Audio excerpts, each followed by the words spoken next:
Welcome to the South-South Dialogue for Sustainability Rojava Lecture Series on Resistance, Resilience and Renewal, Democratic Confederalism and the Changing Face of Revolution, which are co-organized by Global University for Sustainability, the Civil Democracy Center in North East Syria, and Synergy Cooperative Institute. We provide Kurdish English simultaneous interpretation. Please click the group icon and select your preferred language. I thank today's interpreter, Jelly. My name is Sitchoy Jadi Margaret. I am Associate Professor at the Institute for Rural Revitalization Strategy at Southwest University, China. I am also a founding member of Global University for Sustainability. I have been actively involved in the rural reconstruction movement since 2000 years. Tonight, we have Lecture 7, the security situation and the threats of the Turkish state, IS and region, and the situation in the region after the earthquake disaster.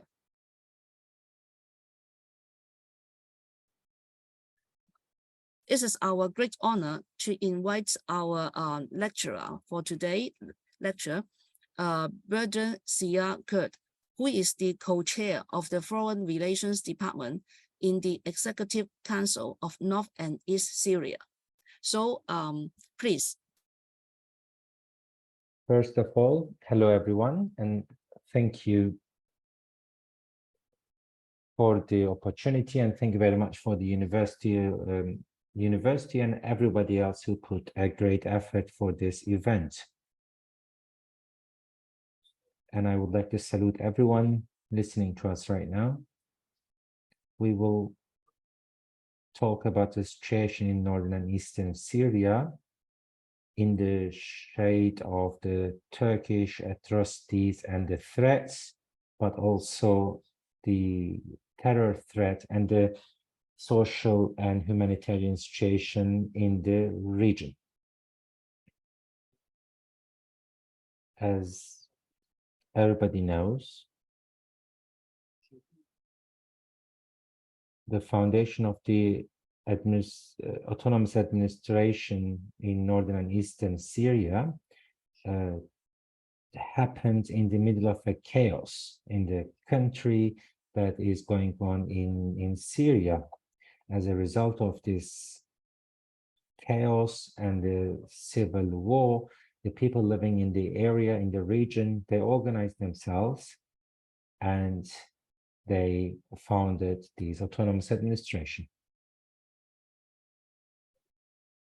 It was based on the cooperation and cooperation between all the ethnicities and the religious groups in the region. It's not representing only one certain ethnicity, but all different ethnicities and religions living in the region, and they also fought against the threats like the terror threat that they were suffering. And this administration also organized itself in different areas, not only politically, but also militarily and in terms of defense forces, and also fought against the terrorists. And we paid very high prices. We sacrificed so many members of the security forces.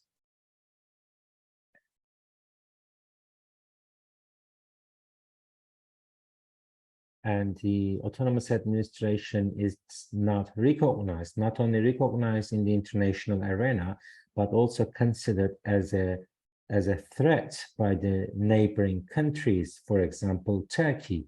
And Turkey is therefore supporting the extremist Islamist groups and also targeting our region directly. All the purpose behind this to weaken and also destroy the autonomous administration.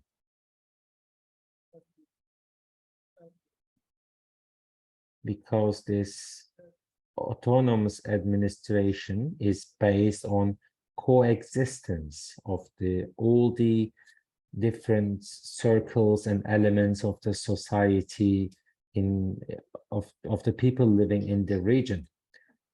And it is also aiming at solving the Kurdish question within the framework of democracy, which also brings solution for the problems of the other ethnicities and religious groups living in the area. This is a project which is not welcomed by the authoritarian regime surrounding us.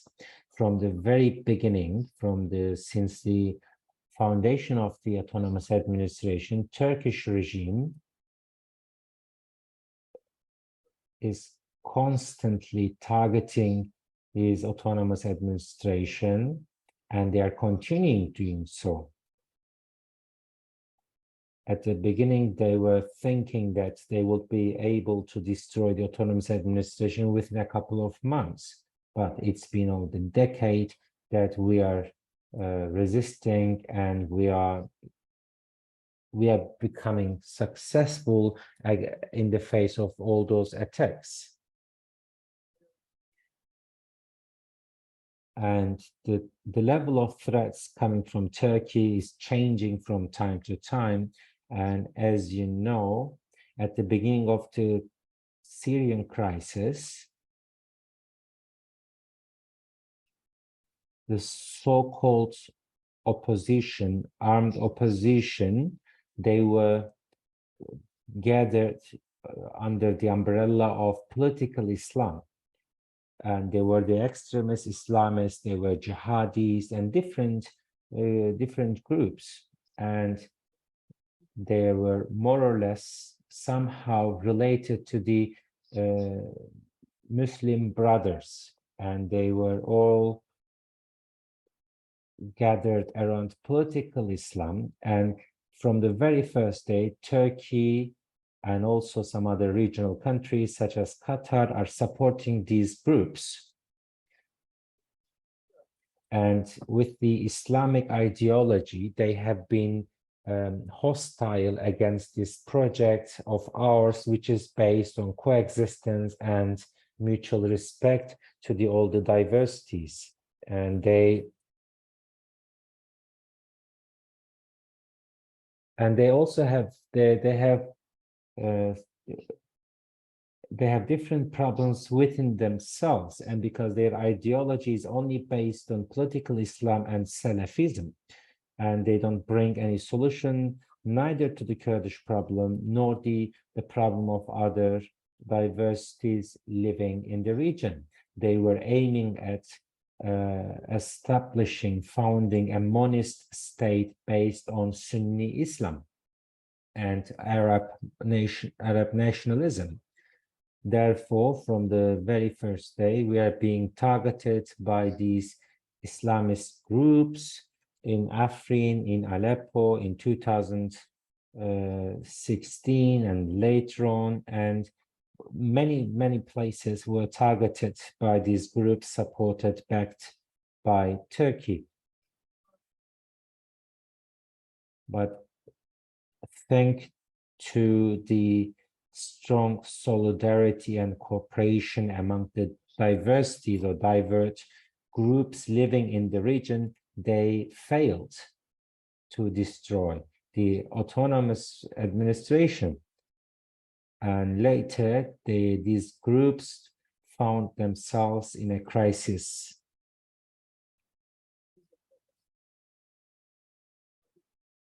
And the regions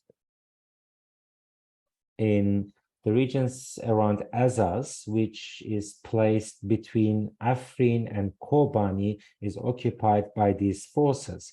They were aiming at to cut the contact or connection between Kobani and Afrin, which later on they thought will bring a collapse of the administration, but that also failed.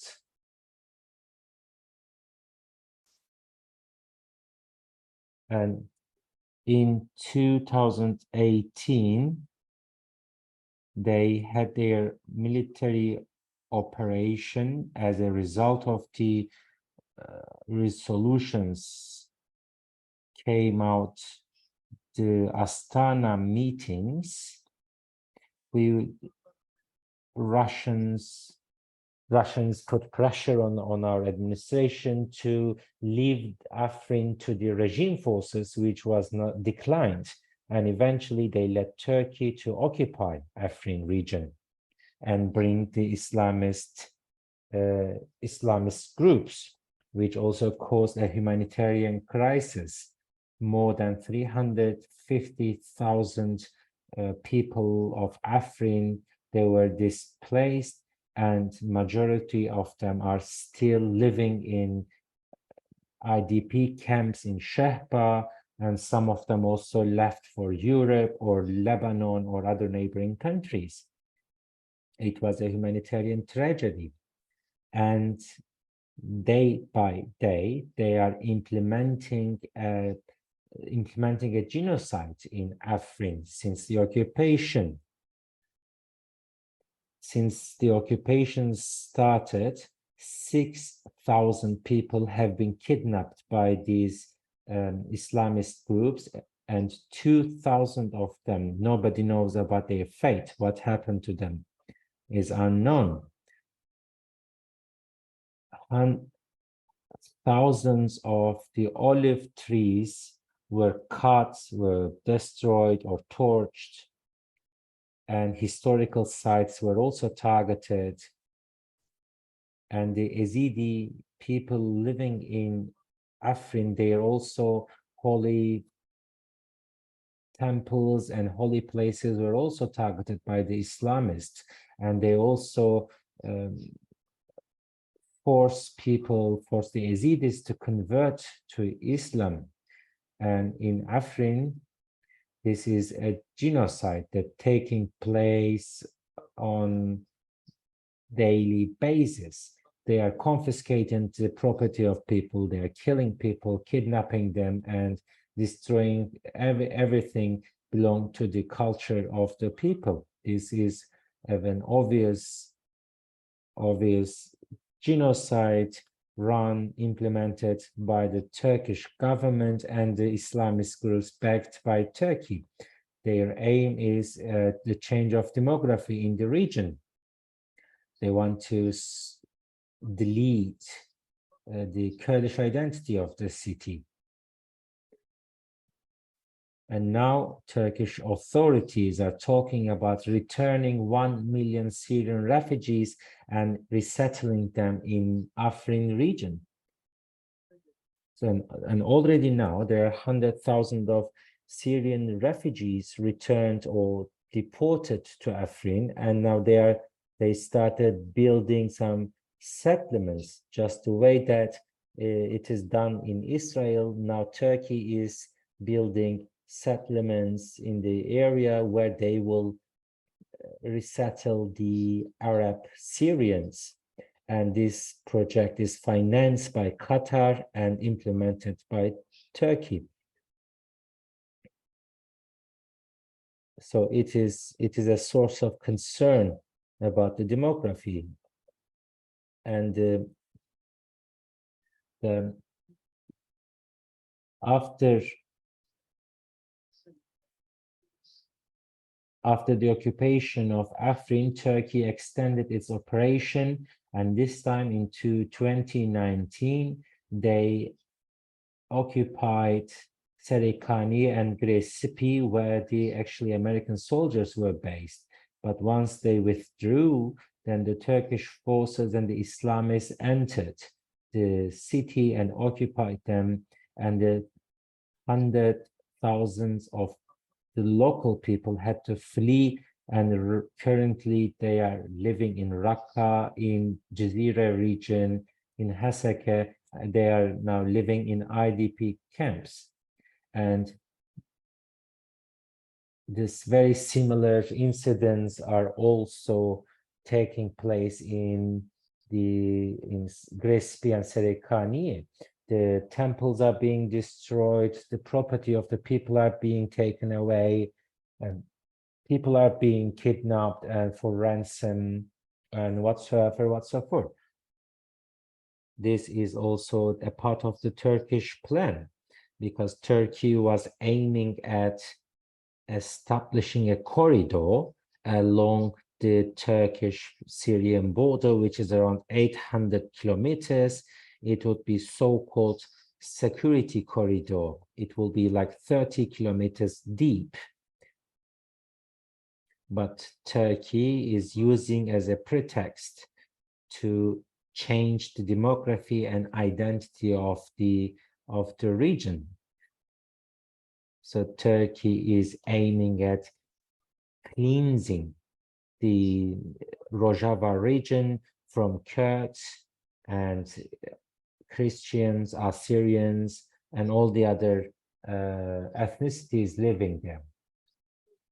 And eventually they also want to destroy this project that we have.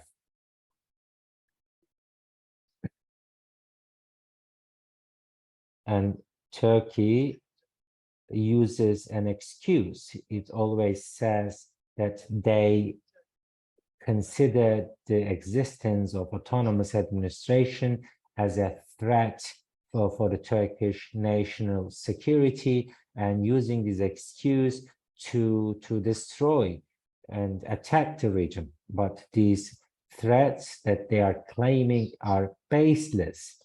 It is with these atrocities and with these policies, Turkish government is actually putting the security of the area and region into risk by targeting our civilians, people, that Turkey is causing a security problem. Why Turkey? And despite the fact that there has been no attack from Rojava side against Turkey, Turkey is trying to use, yet claiming that Rojava constitutes a risk and threat for Turkey. The only clashes that happened are in the occupied regions where the security, where the forces are defending the attacks against the people. And in these occupied regions, we and everybody has right to defend themselves. So they cannot be used as an example, as an excuse for constituting a risk for the Turkish national security. And Turkish officials, they repeat always that Syrian democratic forces is a threat for the Turkish national security, despite the fact that no member of the SDF even shot a bullet against Turkey. So this is not a threat that Turkey claims, but Turkey considers this model as a threat because it's a model based on democracy. And secondly, and the most importantly, this project of autonomous administration, it is not only solving the Kurdish problem, but also the problem of the other ignored and repressed people living in the area.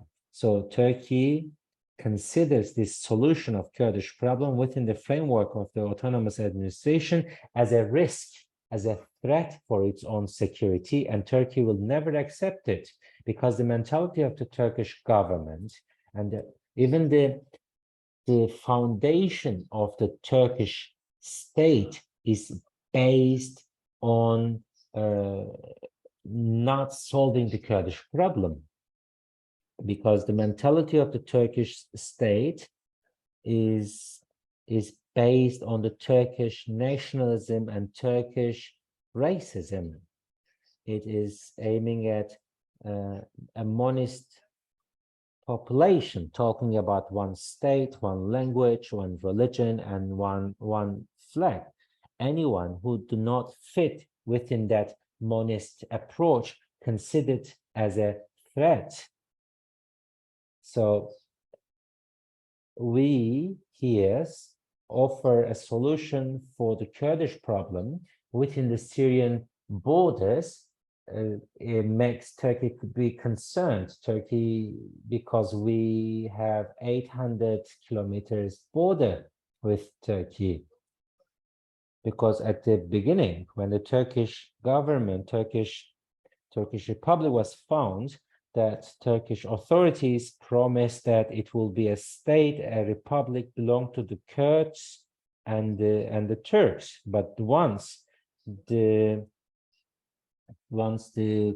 republic was founded, they denied the promises that they made to the Kurds. And the very first years of the foundation of the Turkish government, Turkish state, was full of rebellions by the Kurds against the state. So this is the historical background, and that this paranoia that the Turkey has is now representing itself in a different way. That Turkey even doesn't allow the solution of a Kurdish problem beyond its borders. Therefore, Turks always repeat it, as they say, we made a mistake by letting the Kurdish autonomy in northern Iraq, and we're not going to repeat the same mistake in Syria.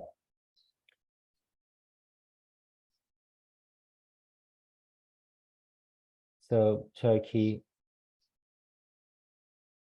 sees it. It started with northern Iraq, the Kurds get a status, and now it starts in Syria, and the Kurds are getting a status as well. So eventually they think that the Kurds in Turkey will also demand and get their status in the end. So therefore, Turkey considers us as a threat, but not because we attack them, it's just because it will bring more rights and bring a solution to the Kurdish problem. They are using many different excuses, the existence of the PKK whatsoever, but these are all excuses because there is not a particular armed group or a political party. Turkey is targeting the existence of the Kurds everywhere. Therefore, Turkey considers us as a threat.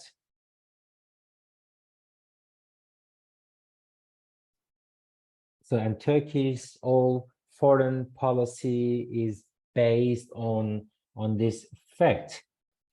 Turkey wants to have alliances with anyone it can to bring these sides, these parties in this genocide and make them complices against the Kurds.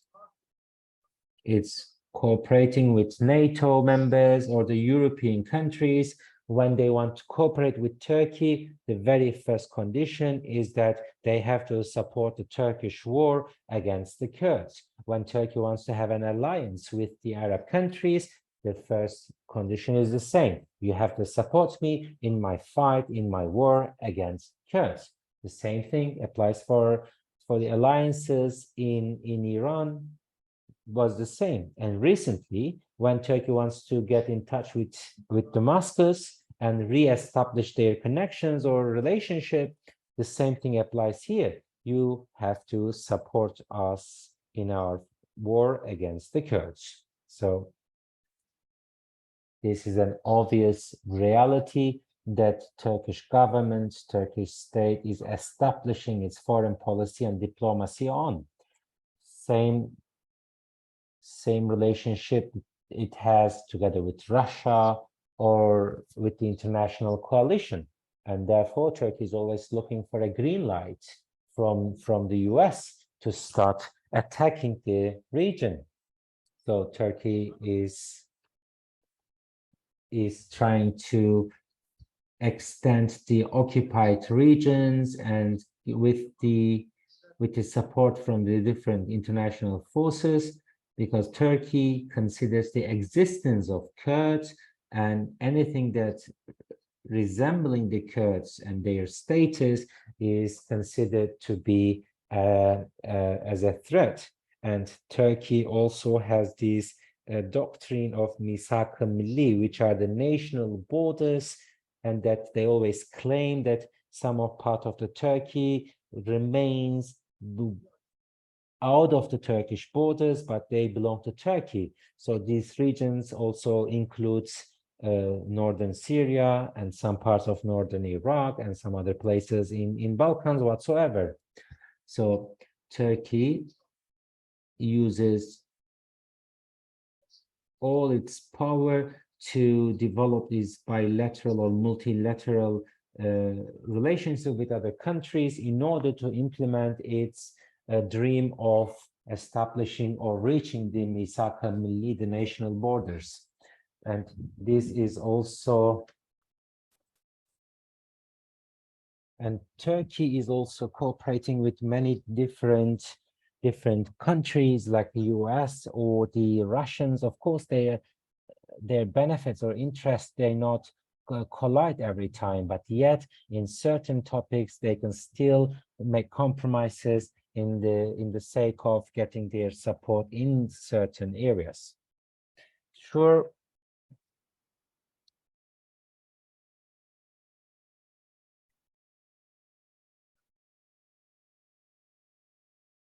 And it's not always suitable for Turkey to have a operation on the ground. It must be, the timing is important. It must be also good timing for the US or the Russians. Therefore, Turkey is waiting for its opportunity to intervene and looking for the approval from Russia or the US. And until that they can have a operation on the ground, Turkey is using air forces and drones and targeting not only SDF forces, but also the civilian population living in the area, including the members of the autonomous administration in northern and eastern Syria. So, and Turkey is also targeting the infrastructure, including the hospitals and irrigation system and schools. These civilian infrastructure is also being targeted by Turkish drones, and they are non-stop continuing. So far, as a result of the Turkish drone attacks in the region, in recent years, there were more than 164 drone attacks carried out, and as a result 146 people have been killed and more than 180 people have been wounded as a result of Turkish drone attacks.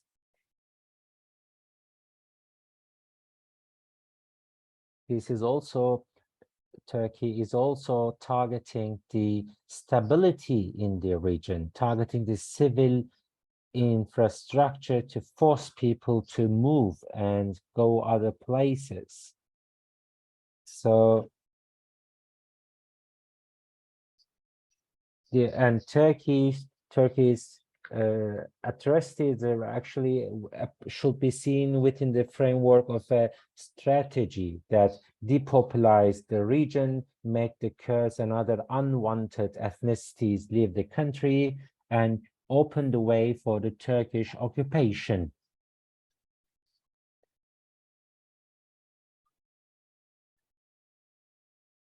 But autonomous administration is controlling the 1/3 of Syria, and we have like 5 million people living in our regions.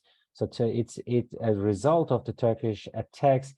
They are grave, because once there is instability in the region, it will also affect they will cause or outcomes on the global scale. There will be migration, there will be wave of refugees, and it also affects our war against terror, because Turkish attacks is also preventing us fighting against ISIS forces.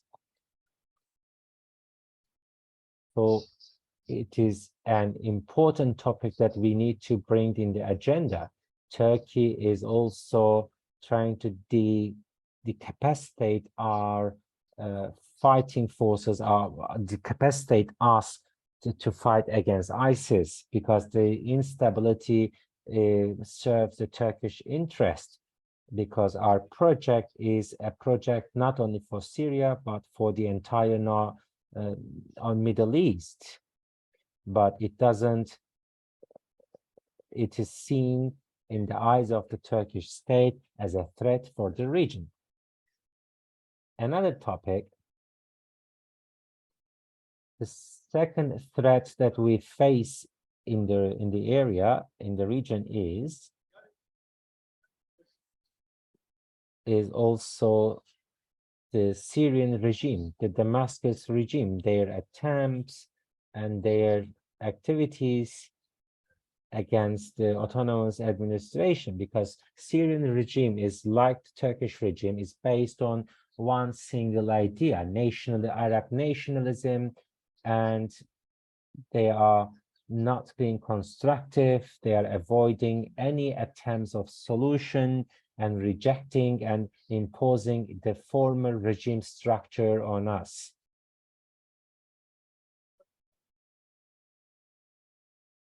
Which also can be seen as the cause of the Syrian crisis. This authoritarian regime dictatorship in Syria was the reason why there was a Syrian crisis, and the regime doesn't change and doesn't want to change. This also allows the continuation of the crisis in Syria. Therefore,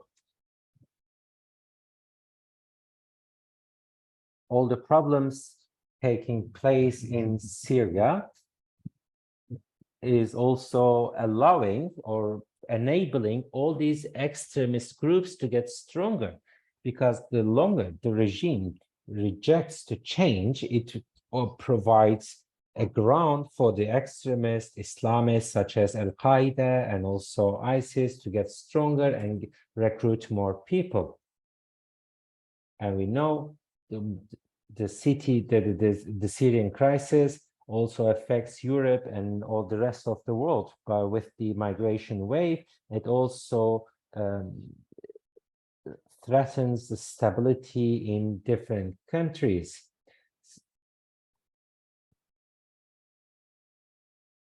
But Syrian regime is looking forward to going back to same situation before 2011 and continue its dictatorial regime. But it is unacceptable. This despot and nationalistic regime is the biggest obstacle in front of the solution for the Syrian crisis. The regime has to change its approach, ideology, mentality, and understanding. And we also fight, or we want to change the influence of the regime in the region by developing and promoting coexistence and mutual respect to the differences and diversities. And federal or autonomous structure will be a good solution for all the people living in Syria. And this model can also be applied, implemented in the regions under the regime, under the control of the regime. There are people who are inspired by our model and want to implement it in those regions. So this is a solution that is also welcomed by the people out of our region and in the regions controlled by the regime. Today, autonomous administration, our model, is the last hope in Syria, because it's very clear that the regime has no intention of a solution. It wants to continue the status quo, and therefore we are giving hope for the people of Syria. So they don't have any other hope, neither from the so-called opposition or the intervention from the neighboring countries, but ourselves founding our autonomy.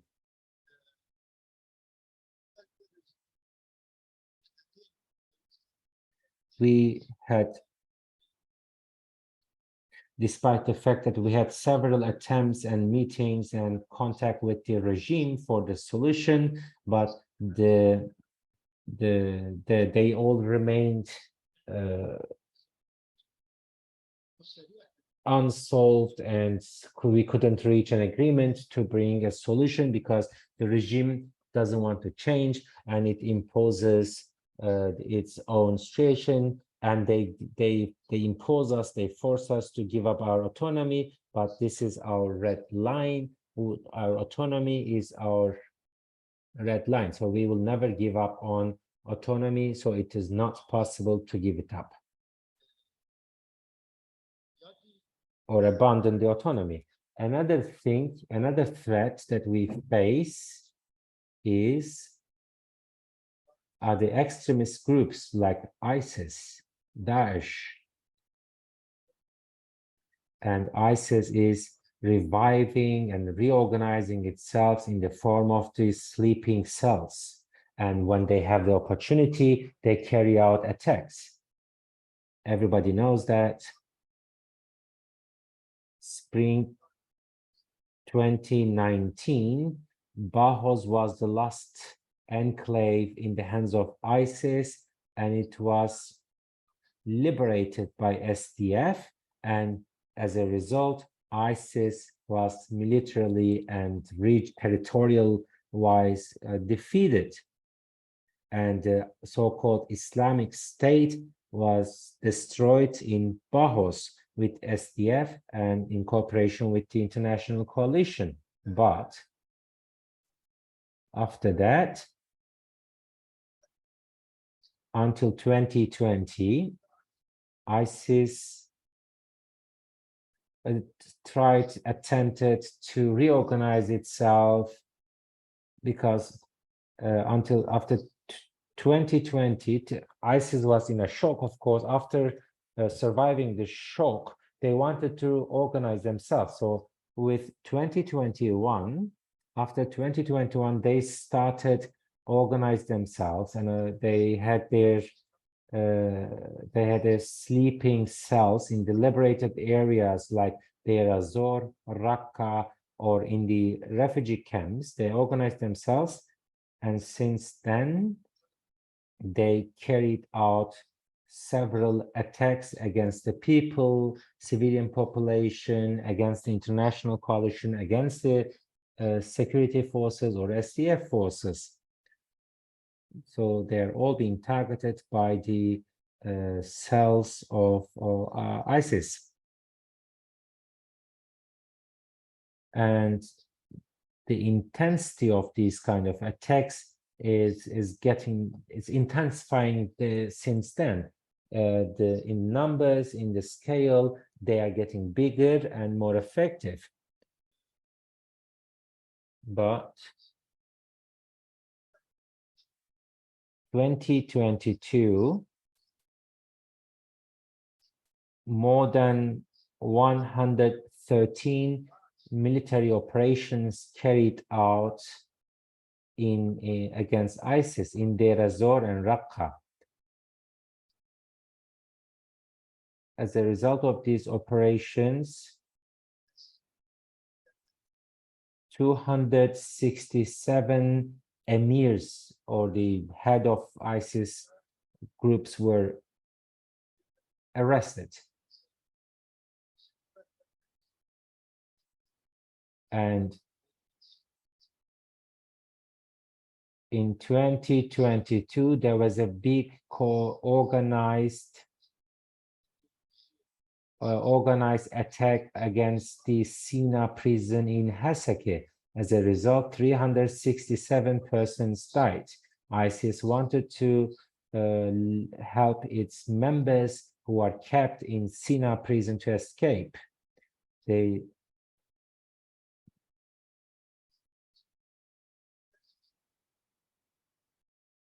And so far, 323 members and the emirs of ISIS have been arrested and kept in the prison. So I'm giving these statistics just to show that how their attacks are increasing, and the operation of SDF and the international coalition is also increasing in the face of this kind of attacks.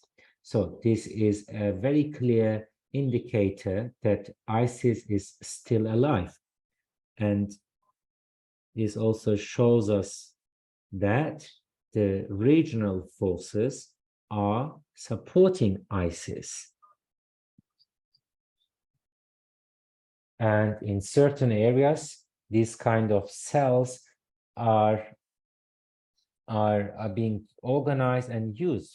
And one of the centers where these kind of attacks are organized and orchestrated is in Afrin, which is under Turkish occupation. So in the regions under the Turkish occupations are being used as centers for training the cells, and eventually they are sent to the liberated areas under our control.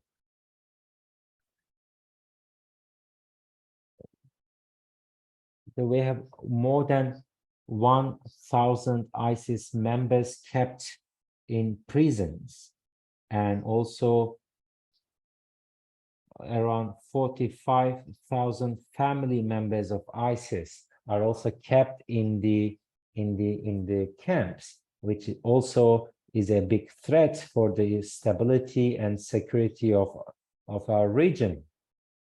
And it's also a very big burden to keep 10,000 ISIS fighters in the prison, and also look after around 45,000 ISIS family members. It's a problem that the international community should deal with, and it's a big problem, and we need support from the international community. This is our responsibility. We are expecting them to fulfill their responsibility and cooperate with us and support our attempts, because in the fight against terror shouldn't only be considered by using weapons or in terms of arms, but it should be considered in a wider concept, like supporting us dealing with the members, and also some attempts should be about changing or educating,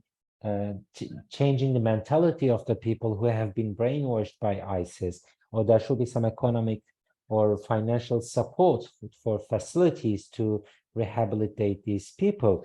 These are all should be considered as part of the fight against terror, which means that international community should share the burden of the autonomous administration.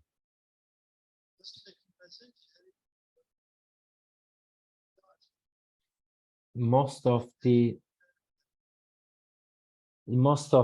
region in northern and eastern Syria are the regions and cities that liberated from ISIS, and regions like Qamishlo and Kobani and Afrin were also the regions that we defended. So we should now consider that most of the region is the region that we liberated from ISIS, and those regions who were not in the ISIS hand are now being targeted by Turkey.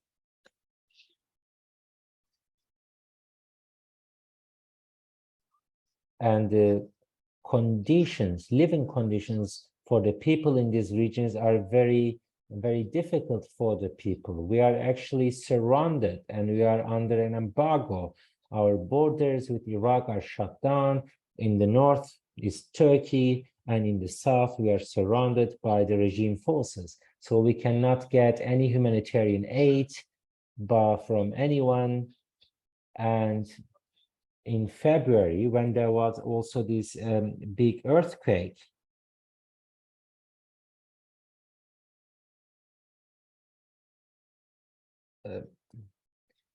in the areas, it was mostly a Sheikh Maksud's neighborhood in Aleppo, and also Shehba regions.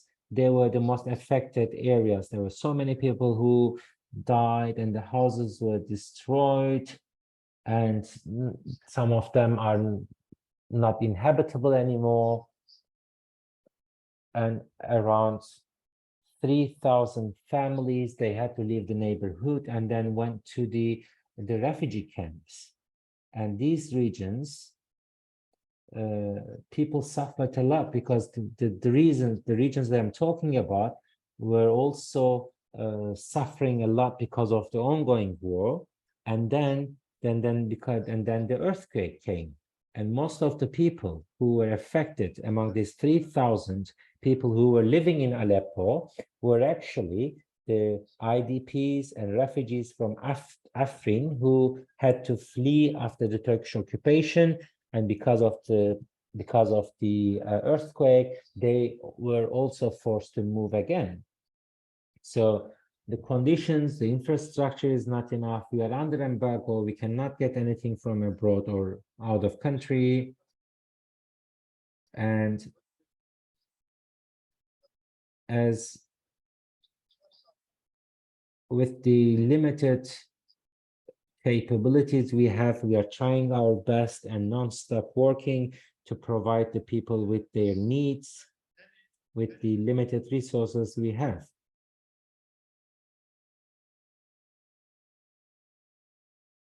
In northern eastern Syria, we have around 24 refugee camps.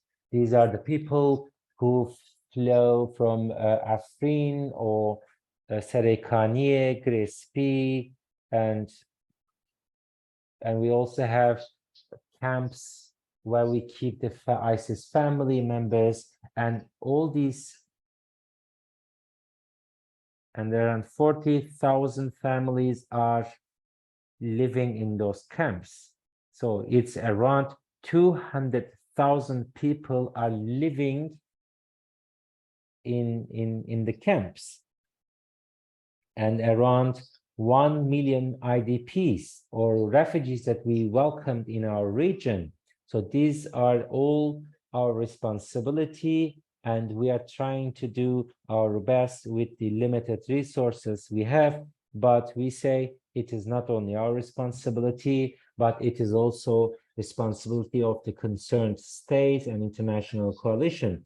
Yes, we receive some support, some solidarity, but not on a level to find a solution.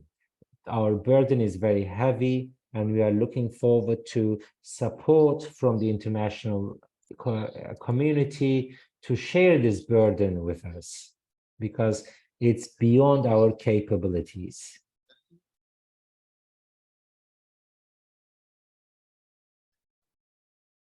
Because on one side, we have security issues, we are under threat and attack.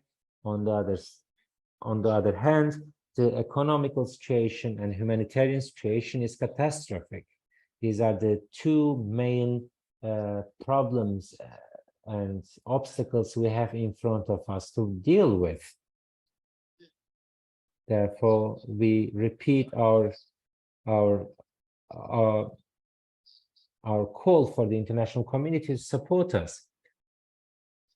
And another thing is the recognition of the autonomous administration. We are not recognized, and which is also a problem in terms of receiving support from different countries. But we know that some countries, such as Turkey, they have veto power, and they will prevent it with their all they have, and then not allow any other country to recognize us. And recognition can also solve some of our problems.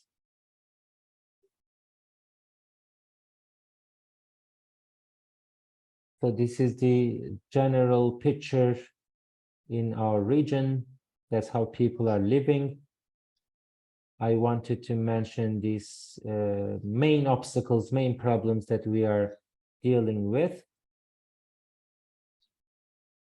I think I hope I covered every necessary area, but if you have any question or any critique or any other point that you would like me to clarify, I will be happy to do so. And once again, thank you very much for listening to me, and thank you very much for this opportunity.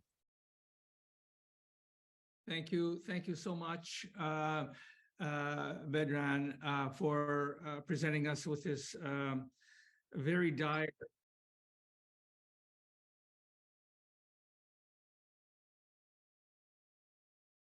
Sorry. I was just saying, my name is John Rastakis. I was to moderate the beginning of this lecture, but Jade stepped in and saved the situation for me. So I will continue the coordination and moderation now until the end. I just wanted to say thank you for your overview of this very dramatic and this very dire situation in Rojava. I have a number of questions myself I would like to ask at the end. But before that, I would like to introduce our presenter, or rather our respondent to your presentation. Andrei Grubacic is a professor at the California Institute of Integral Studies and founder of its Anthropology and Social Change Department in the United States.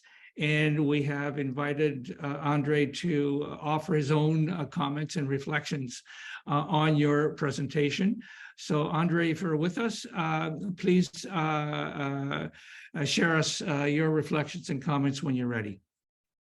Thank you, John, and thank Bedran. I hope that you can hear me. I'm talking from one of those places that Bedran actually mentioned, one of those Balkan states from former Yugoslavia that are very much part of the Erdogan's imperial vision and his imperial design.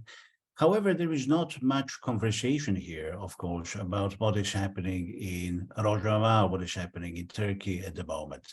And as a historian, listening to what Bedran was saying, it was impossible for me not to be reminded, and please let me know if I should speak slower. I know that we have our translators very busy. Yes, and please speak slower. I want to thank them for their efforts, especially my old friend Jalil. So what I was reminded of as a boring historian that I am is an anecdote from, well, a very painful historical moment when Adolf Hitler, was asked by his advisor whether posterity will be upset by what the Nazis have done back in their day to another group of stateless people, Jewish people. And Hitler answered something very interesting, painfully, brutally simple. He said, well, nobody remembers how the Armenians were killed in 1915. And the Armenians, and of course the Jewish people, were abandoned to their fate by the Western powers, same international community that we are discussing today. And I think it's fair to say, infamous International Conference of Evian in 1938, when I think the only exception was actually Dominican Republic. No state, no nation state offered to take Jewish refugees except, again, Dominican Republic. And this is not unlike places like Geneva, where many of these talks are taking place, where the fate of the Kurds is being decided by nation states, by Iran, by Russia, of course, Turkey. In Evian, Jewish representatives were not allowed to speak. Kurdish representatives are not allowed to speak at these meetings of nation states. And there is something that is very peculiar about the way that the states think, states in general. Bedran was speaking about what he referred to at one point as mentality of states. There is something really strange about, peculiar about state mentality. There is a violence of the eternal present. There is a violence against memory, against past, against remembering. There is violence always implicit and inherent, immanent to states, against anything really that resists this banal simplicity of state simplifications. States do not really know how to listen. States do know how to talk, but they do not know how to listen. And especially do not know how to hear or listen to the voices that are coming from refugee camps, voices of Afrin refugees suffering under the rabble of earthquakes, voices of 200,000 people who are displaced in Rojava, of 1 million displaced people who arrived to Rojava, of civilians, as Bedran told us, who are dying every day from drone attacks committed in Rojava. Now, this kind of violence is hard to understand. And being in Europe, it's really interesting to hear the reactions of people. I spoke about the Kurdish issue, Kurdish problem, as some people call it here, recently here I'm in Croatia at the moment, and a journalist, a very, knowledgeable, well-meaning fellow, said something like, well, your narrative, he said, is way too simple. There must be something about these Kurds, these, better use the term, unwanted ethnicities, which I think is very good, that actually makes Turkey have reasonable fears about their own safety. Isn't there this SDF? Isn't that a real threat to Turkish existence? And I was remembered that back in the day when Rojava was being invaded, the interior minister called Rojava, I think it was a terrorist corridor. And then almost in the same sentence, he says it's a women's terrorist society.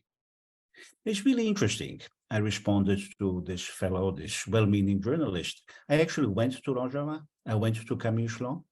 And what I have discovered there is a group of people, revolutionaries, who are trying to create, produce, build egalitarian ecological society that is based on liberation of women.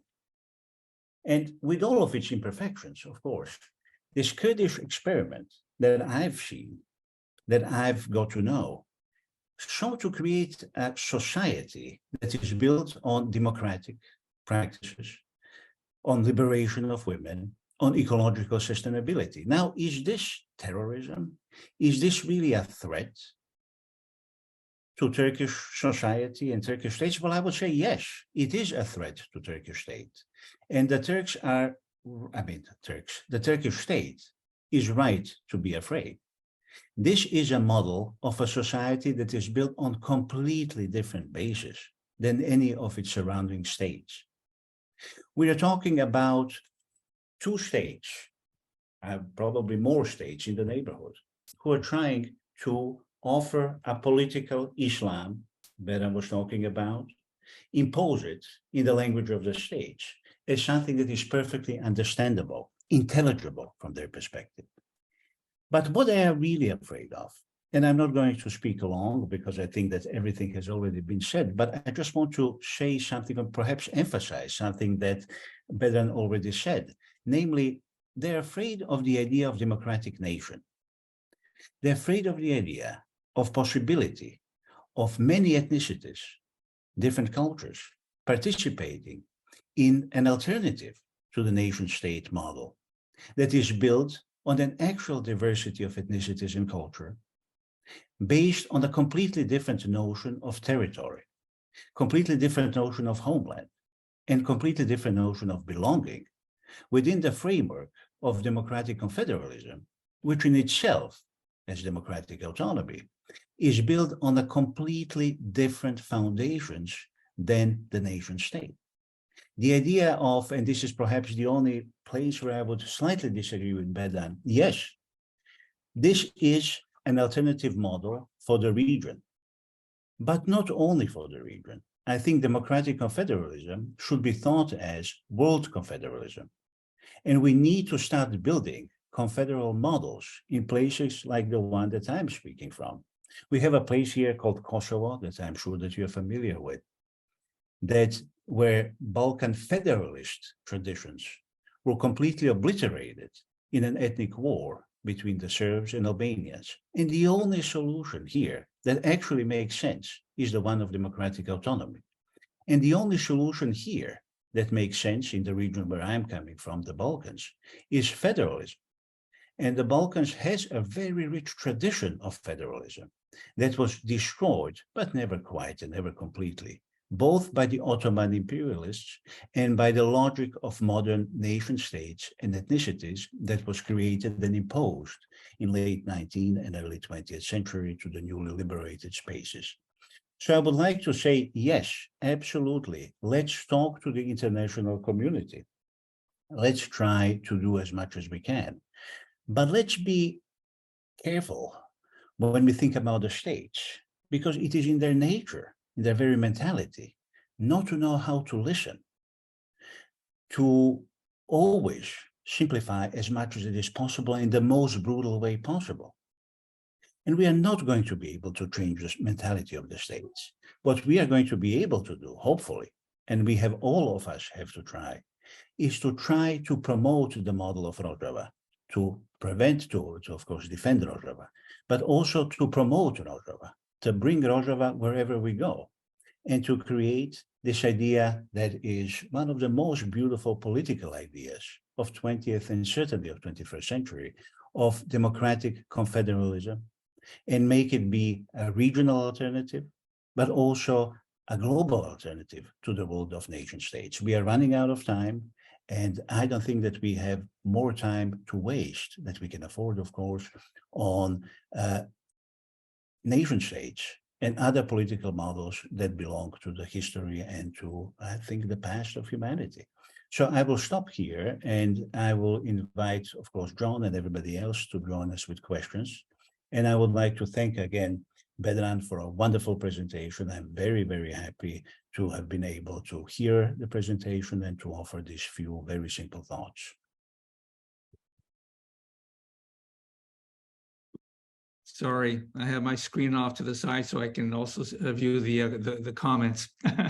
Anyway, I was just saying, thank you so much, Andre, for your comments. Your reflections were very to the point and go to the root of the substance of both the threat that Rojava presents to its authoritarian neighbors and to the promise that it offers for an alternative to the kind of violence and hard of hearing quality that the nation states characteristically display.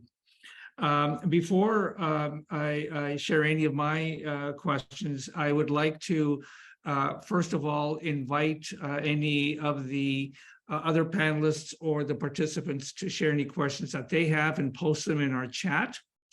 But I have received a couple of comments, and I would like to read them out to you, Bedran, and perhaps you can respond to them. The first is reads, could you say more about the underlying economic situation in the autonomous administration? That's the first comment.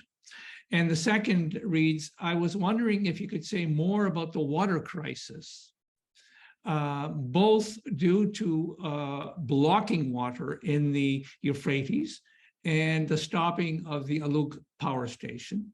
The commentator says, I am always amazed that this huge and blatant war crime is not more discussed. How can we highlight this? So might you be able to respond first to those two comments, please?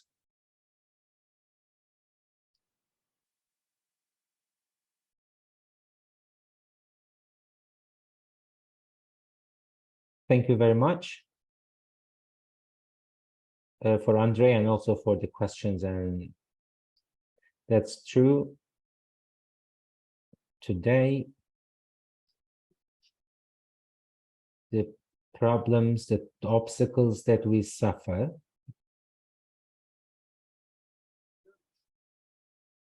but after all the people, they suffered a lot because of this nation states mentality, because nation states, they do not accept or recognize any other will apart from their own.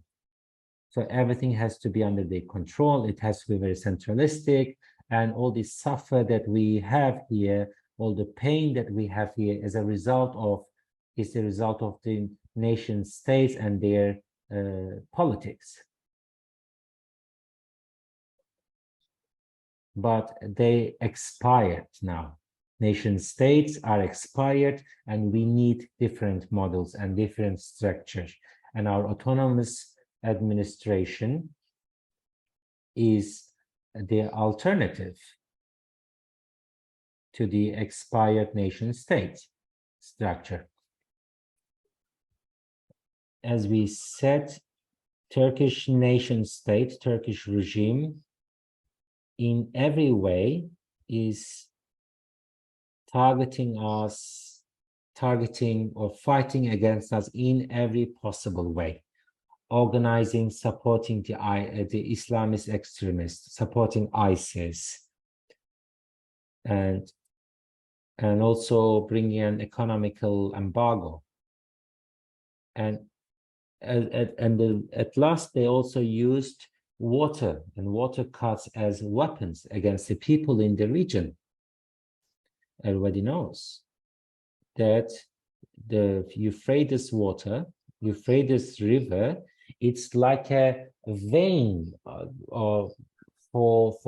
it's the lake for life. It's for drinking, for irrigation, for agriculture, and for electricity. More than 6 to 7 million people are dependent on the water of Euphrates, just even for drinking water. They need Euphrates, and it is a huge area, a fertile place for our agriculture, and therefore we also need Euphrates. And despite the fact that Turkey, Syria, and Iraq actually has an agreement on the usage of water, Turkey is violating this multilateral agreement and cutting water. They have several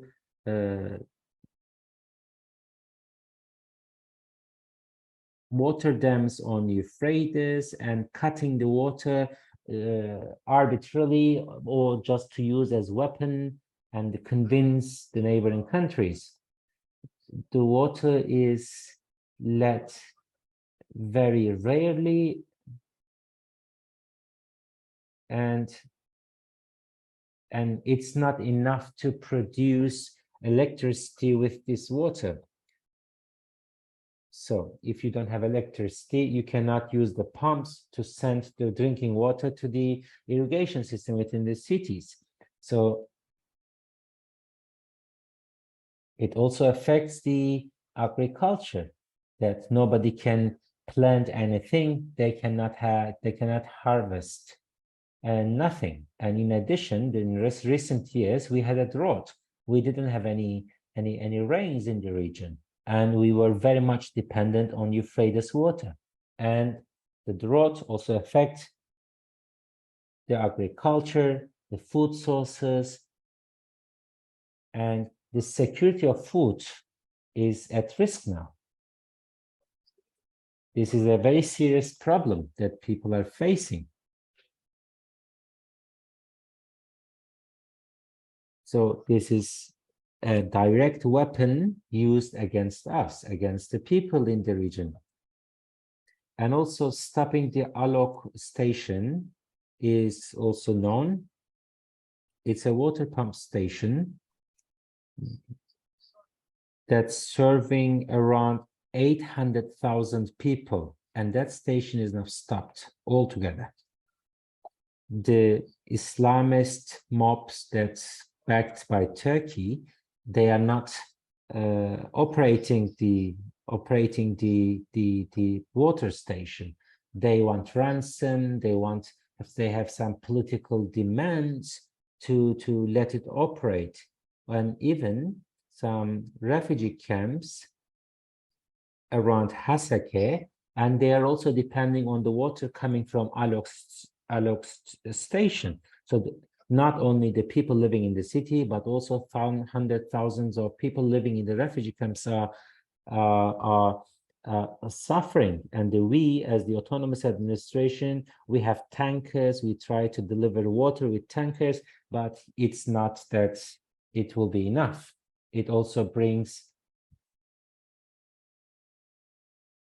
it's not only about drinking, it's also about hygiene, and lack of water also caused several outbreaks, the diseases and contagious diseases based due to poor hygiene. It is a humanitarian catastrophe, and it's growing, it's getting worse.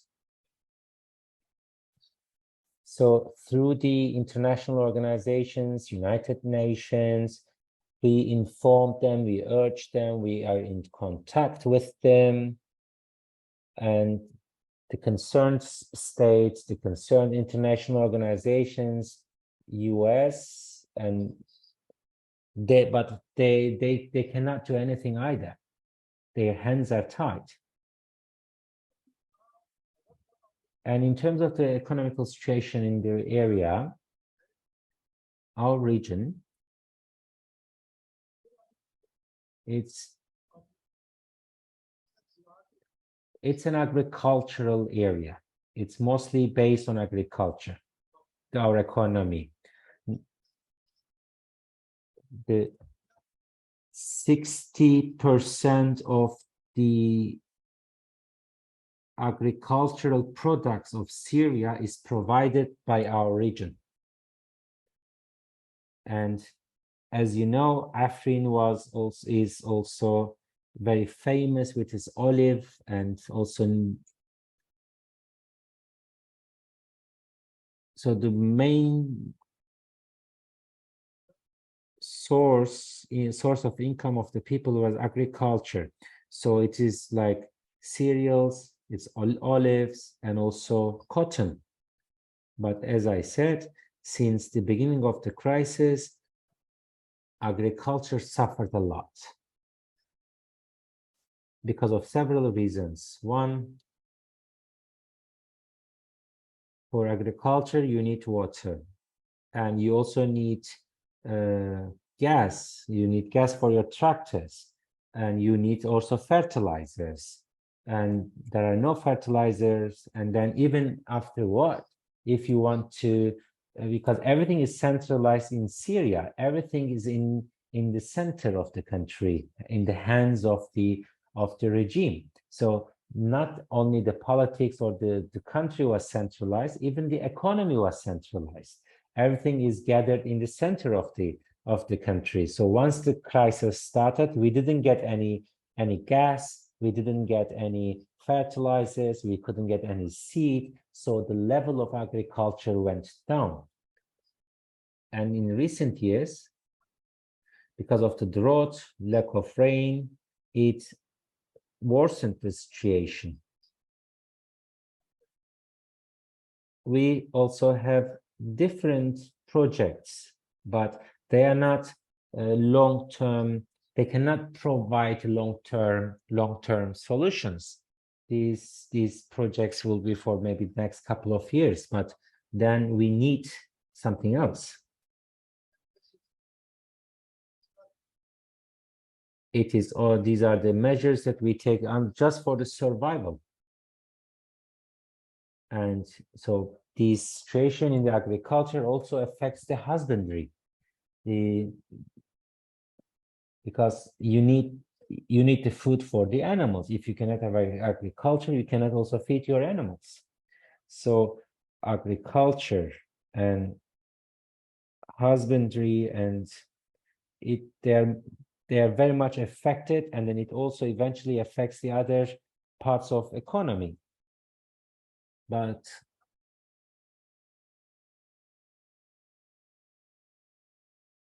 we have petrol in the region which was controlled by the regime. But after we liberated the region, now these gas and petrol wells and sources are on our control. But the petrol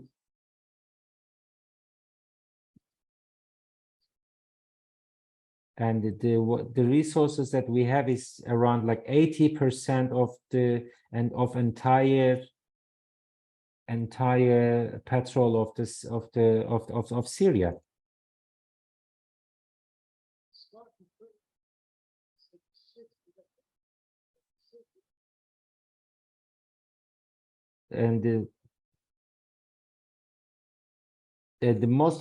but the problem is the petrol that we can take out, we cannot process it, because all these facilities, kind of refineries, they have been damaged as a result of the clashes and the war. So we have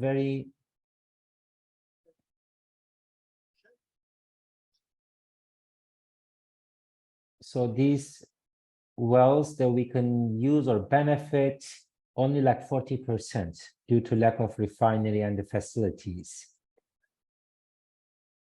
Before the crisis, the production of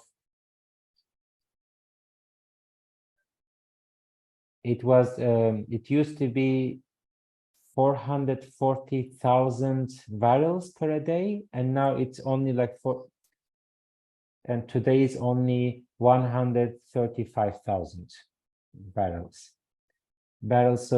So as I said, we don't have the infrastructure to produce gas and benzene for the people in the region,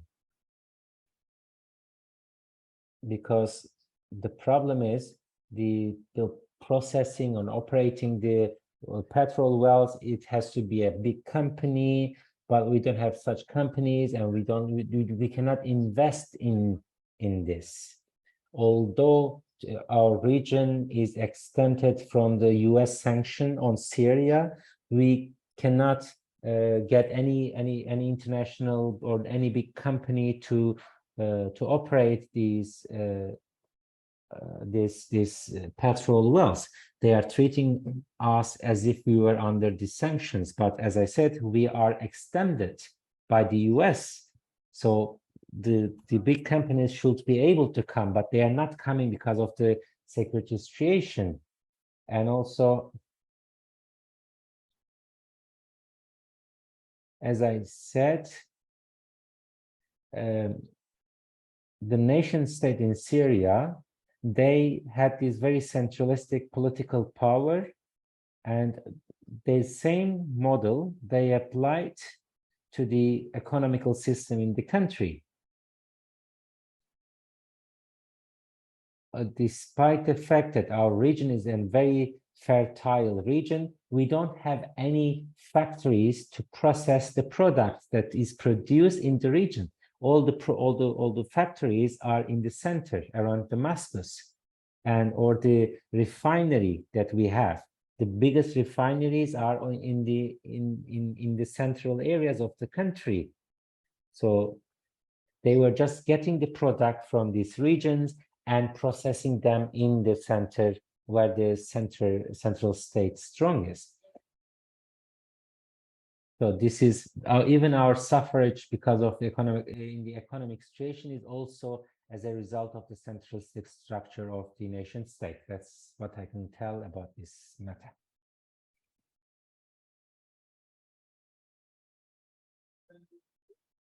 Can you hear me?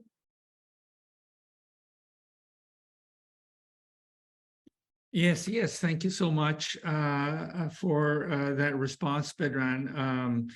A very sort of thorough overview, both of the water situation and the crisis, and the agricultural and economy that you're describing. I have also a request for a comment by Father Edwin John. So Edwin, are you there? And do you have a comment to share? Okay. Sorry, I thought because my internet connection seems to be a little unstable, so I've turned off my video for the moment. I do have one question I'd like to pose to you, Bedran, about the security situation. You may have covered this at the beginning of your talk when I wasn't here, so please forgive me if you've already mentioned this. But it's a simple question and maybe not so easy to answer. But my question is, what is the end game or the end goal of Turkey in Syria? I understand, of course, their interest in undermining and destroying the Kurdish revolution and suppressing Kurdish autonomy in the region because of also their own internal issues with the Kurdish people in Turkey. I understand the threat that is posed by democratic confederalism to an authoritarian state like Turkey. But I wonder how you perceive the long-term interests of Turkey in Syria beyond simply the Kurdish question.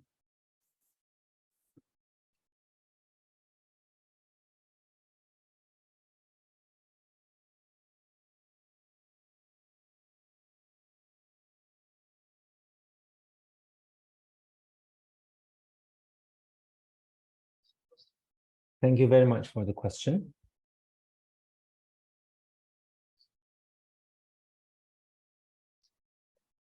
I think at the beginning,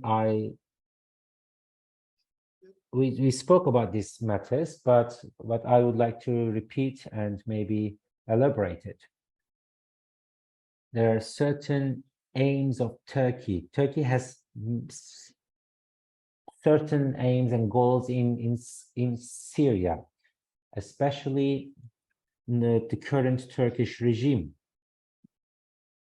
It has this mentality of the new Osmanism and bringing back the caliphate system, and also extend Turkish borders at the time of the First World War, which is called Misak-ı Milli, the national borders, which means Aleppo.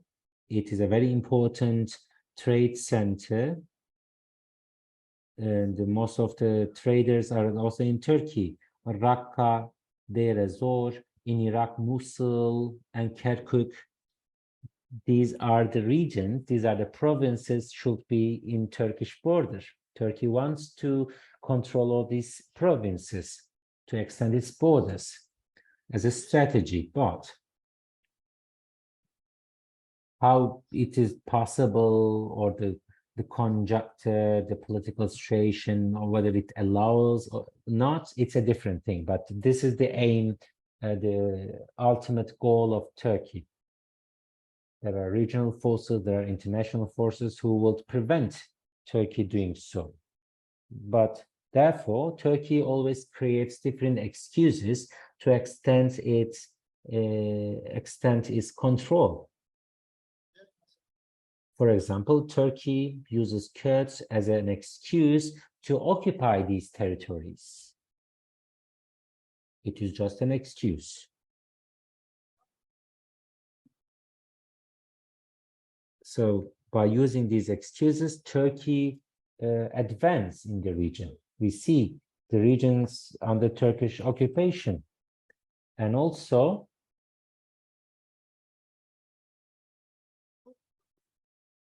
and another one is that Kurdish question should remain unsolved. So Turkey will target any attempt offering a solution for the Kurdish question. And Erdogan thinks, that he is now new Atatürk, because he says at the beginning in 1920, Atatürk didn't recognize the Serf Treaty, which was according which there should be an Armenia and Kurdistan founded in the east. And then he fought against the countries and didn't accept Serf. So Erdogan wants to do the same, but this time he wants to fight against Lausanne Treaty.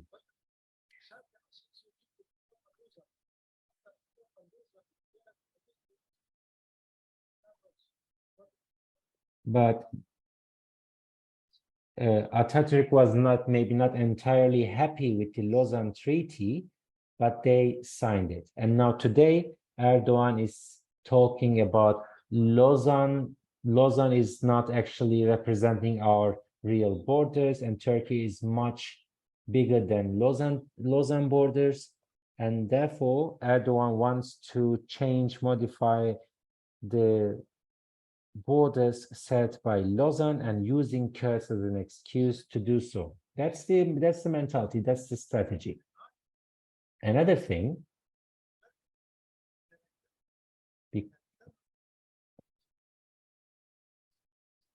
and the character of the Ottoman state was a caliphate state based on Sunni Islam.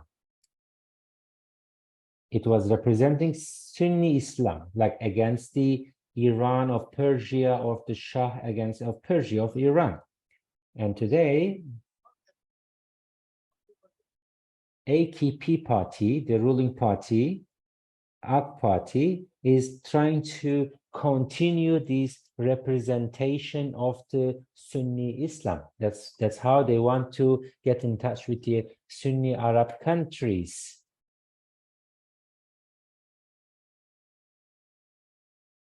So it's trying to gather all the Sunni Islam groups. It can be, therefore, Turkey was trying to gather all the so-called regime opposition based on Sunni opposition, and with support from Qatar, Turkey gathered them and trained and support them. So that's the mentality that AKP has. How?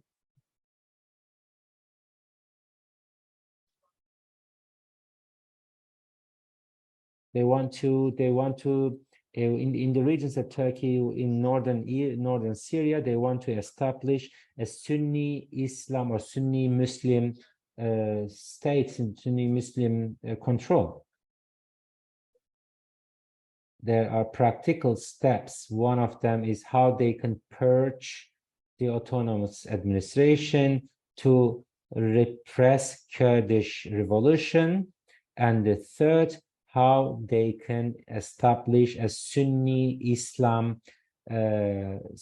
system related to the Muslim brothers in Damascus.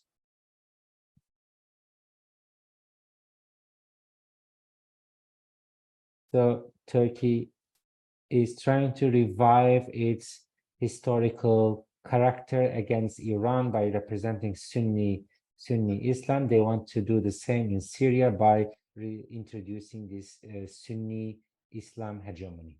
Thank you. Thank you. Thank you so much for that. Again, my apologies for asking a question that you partially covered at the beginning of your lecture, but I appreciate you taking the time to expand and elaborate on the question of Turkey's long-term aims in Syria.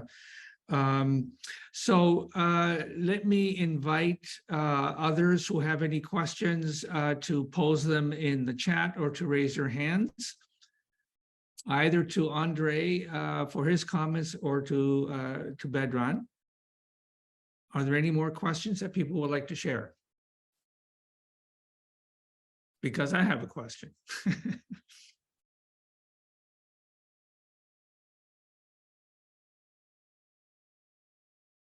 Okay, let me pose my question, and if people want to jump in with their own comments or questions, we still have time to do that.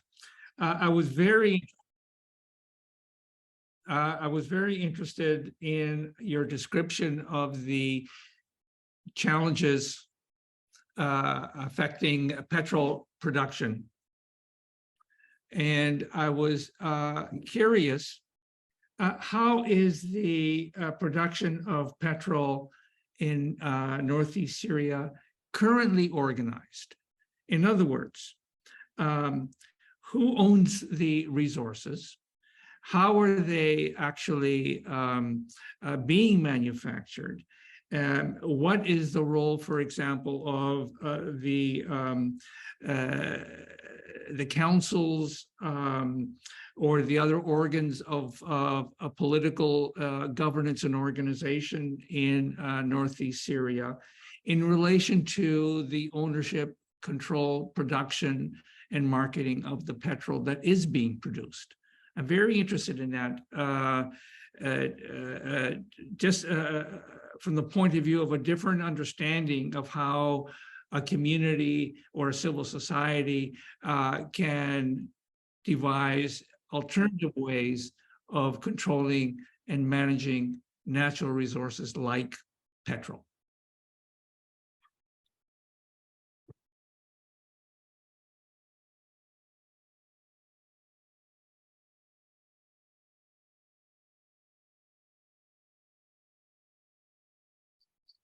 Thank you very much for the question. Currently,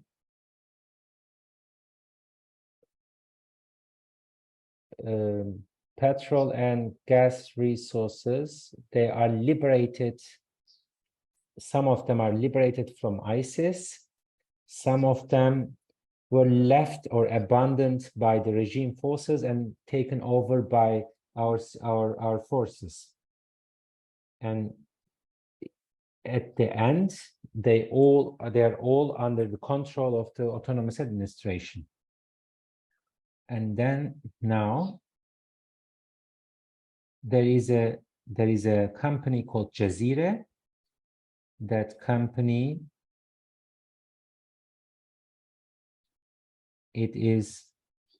we have a Department of Energy, like a Ministerium of Energy. They are partners in that company, and they are dealing or organizing this they're running these sources. So everything is based on a treaty or a contract between the Ministry of Energy and this company. It's decided by the ministry, but as I said, the capacity of production is very limited. We don't have the big refineries. It's very primitive and very small capacity. These are very primitive facilities that we made ourselves. They are not at the international standards. The quality of the gasoline or gas and the benzene is also a problem due to lack of this capacity. But with the limited resources, we are doing it ourselves. How we take it out, how we process it, how we deliver it, it's all organized by ourselves. But as I said, we are only can benefit from the 40% of the facilities because the rest of them are all destroyed. So only 40% of the wells that are now operating, that's how we are using. So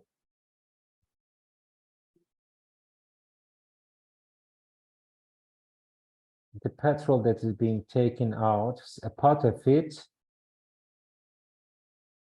we reserve it, or we process a certain amount of it for the local needs, and the rest we are selling it to the regime. Of course, we don't have direct connection, but there are some traders. So some of the petrol that we take out from the wells, we sell it to the traders who eventually sell it to the regime.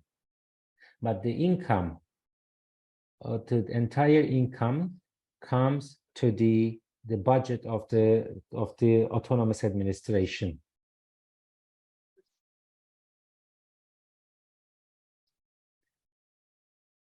Some of it is partially used for the improvement of the facilities, but the rest goes to the autonomous administration for the other services and infrastructure.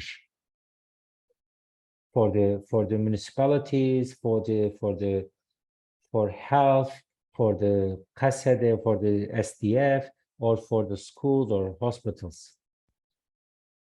That's the budget.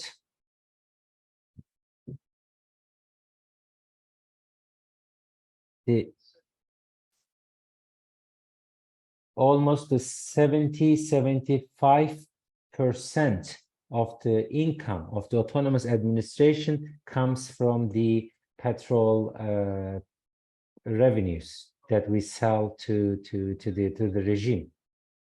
We are trying to also improve the other economical regions, for example, support, promote agriculture, bring some tasks, and then also have some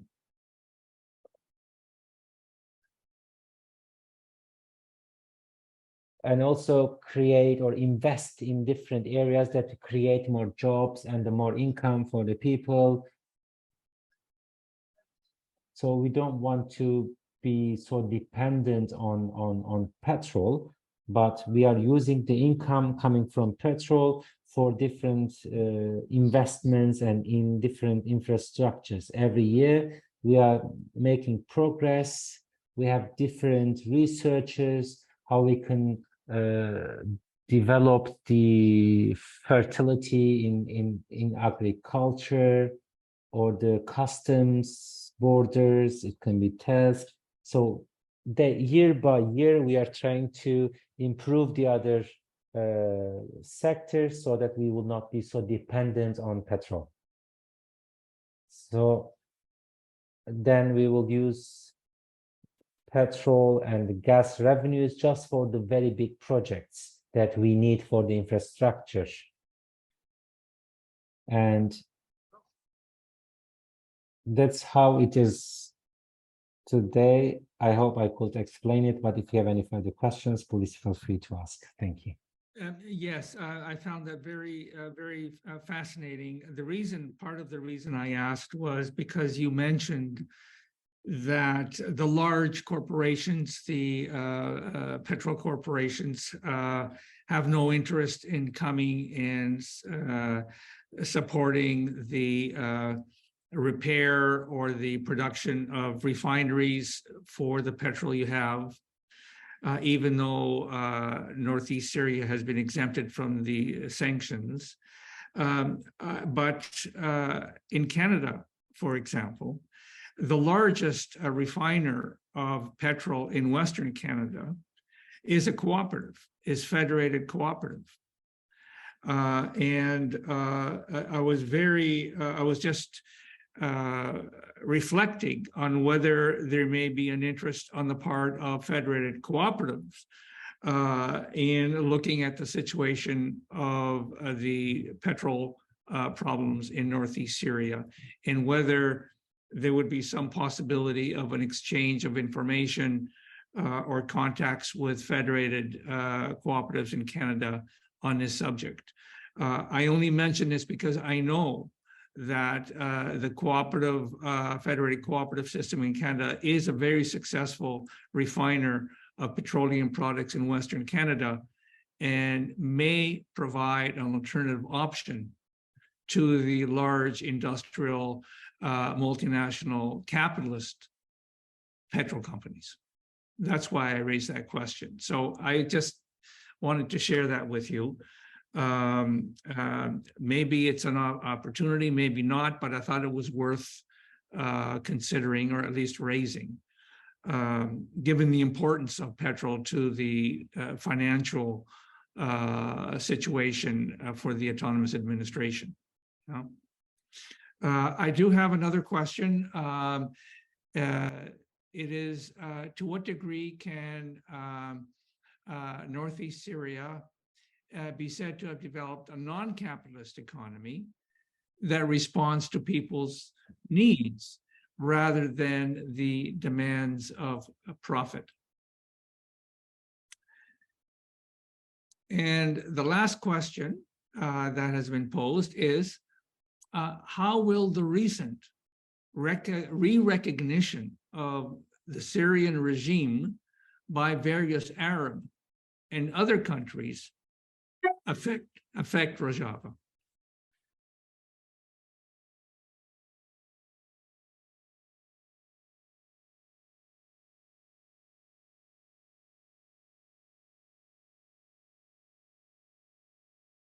Thank you very much for the questions.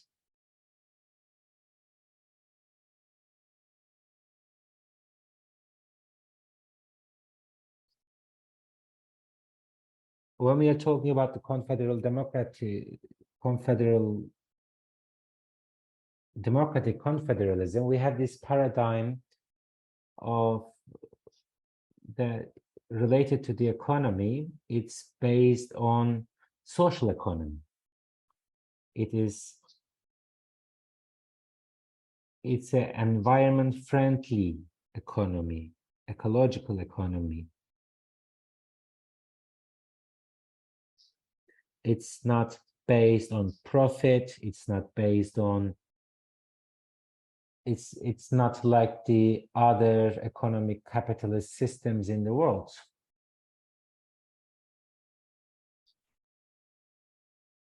This is our paradigm, an economy based on society and social economy and ecological economy.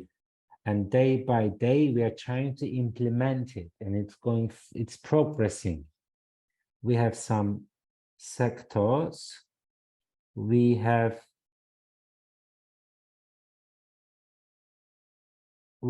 this social economy based on cooperative systems. It is cooperative systems in the village, cooperatives for the husbandry, cooperatives for agriculture, cooperatives for the food, or cooperatives for anything else that people need. It can be like workshops and ateliers, or just producing very limited, but still producing in order to provide the people with the needs.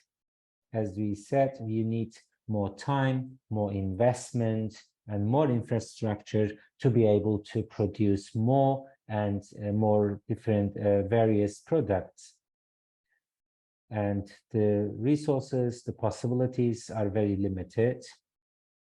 But in our budget of the autonomous administration, we have a certain allocation for improvement of social economy. We are providing, supporting people, establishing cooperatives. And for example, the women and the women cooperatives, they have a special section for it, because women cooperatives are also autonomous. And we are now we are trying to, for the time being, we are trying to have a self-sufficient economy, because there is an embargo, we are under attacks constantly. So we need an economy that is self-sufficient, not depending on outside or abroad or other regions. So that's why we are trying to produce our needs, or produce products for our needs. But there are, this is the economy that we are trying to encourage and support. But there are also private initiatives, private companies. There are persons, there are individual factories or economic models. So it is also there, but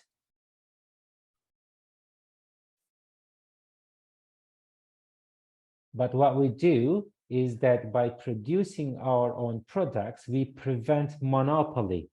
Even we have some private investors, private companies maybe, but we prevent the monopoly. So that is the only condition that we actually have with the private investors. And otherwise, there are private we have so different systems. One of them is supported by the autonomous administration. There are some other cooperatives and the private sector. There are several problems and challenges we face, but as I said, for our priority is a self-sufficient economy. So on one side, we have challenges, but on the other hand, we have struggle. We work and change and improve the situation. And the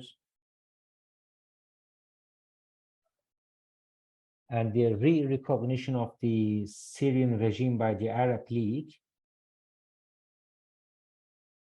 it was a process that started following the earthquake It started on the humanitarian basis. They all wanted to support, but the Syrian regime used this humanitarian occasion as a political opportunity and improved this relationship with the Arab countries. They had some meetings. There are also some demands of the Arab countries from the regime in terms of terror, in terms of refugees. These were also the main topics.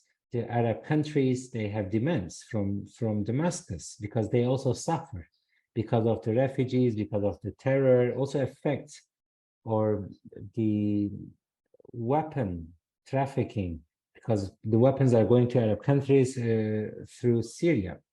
So it was also, they were kind of conditions to start diplomatic channels. And Syria,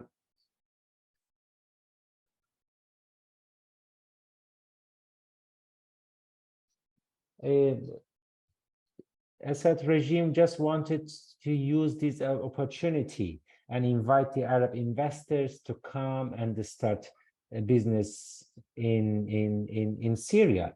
And then he said, maybe we can talk about the other issues that you are complaining about, but Arab countries cannot go and start business in Syria because of the sanctions. And that the Syrian government, Syrian regime was expecting these Arab countries to ignore those sanctions. They had some visits, they had some meetings, but at the end, the Syrian regime has failed to take the steps demanded by the other Arab countries. Currently, it's only a disappointment. And there is no, it is kind of stuck. It cannot improve the relationship between Damascus and the other Arab countries. But if it happens, if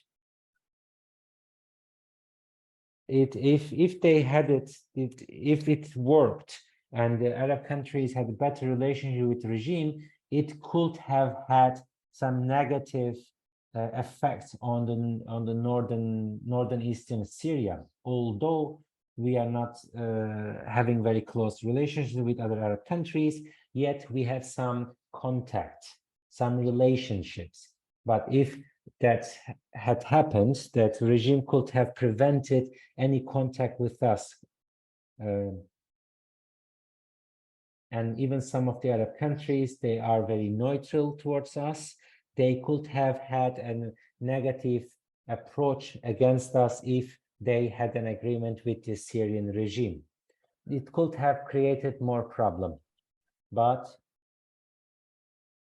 on the topics that the Arab countries were complaining about, we got in touch with them. We sent them letters. We said, about all these problems that you are complaining about, we are ready to cooperate with you. We can work together. So in order to improve our relationship, so we might have better relationship with the Arab countries in future. So we can, for the time being, we haven't seen any negative approach from any Arab countries after the contact with the Syrian regime. But we will be happy, we will be ready to cooperate with any countries in the region. Thank you very much. Thank you, Bedran. We are coming to the close of our lecture this evening here in Athens. So I want to thank you on behalf of the three sponsors of this lecture series, on behalf of Synergia Cooperative Institute, of which I am a member and a founder, of the Global University for Sustainability, and of course, the support and partnership with the Center for Civil Diplomacy in North and East Syria. We will be having the next lecture in 2 weeks' time at the same time on the 31st of August. The subject of the next lecture is ecology and genealogy. The lecturer will be Zeriban Hussein, who is a member of the Genealogy Academy in North East Syria. And our respondent will be Eleonora Gia Picardi, who is a PhD student in the program Democracy in the 21st Century at the Centro de Estudios Sociais in Portugal. I want to thank everybody for taking part in this discussion today. And a special thank you to our presenter, Bedran, who gave such a brilliant overview of the subject. I also would like to thank you, or shall you wait until you finished? Yes. Thank you very much also for the invitation, for the opportunity, and for the questions, and for your interest. Thank you very much. Thank you. And thank you also to Andre for your participation and your contribution. It was very helpful, very thoughtful, and much appreciated. And now I will turn it over to Jade for any final comments that you would like to make on behalf of the Global University for Sustainability, Jade. Yeah, thank you very much. And just a gentle reminder, because we will edit all the lectures and upload to the our Global U website. So please click the link and also define the all previous lectures. So thank you very much and see you in 2 weeks.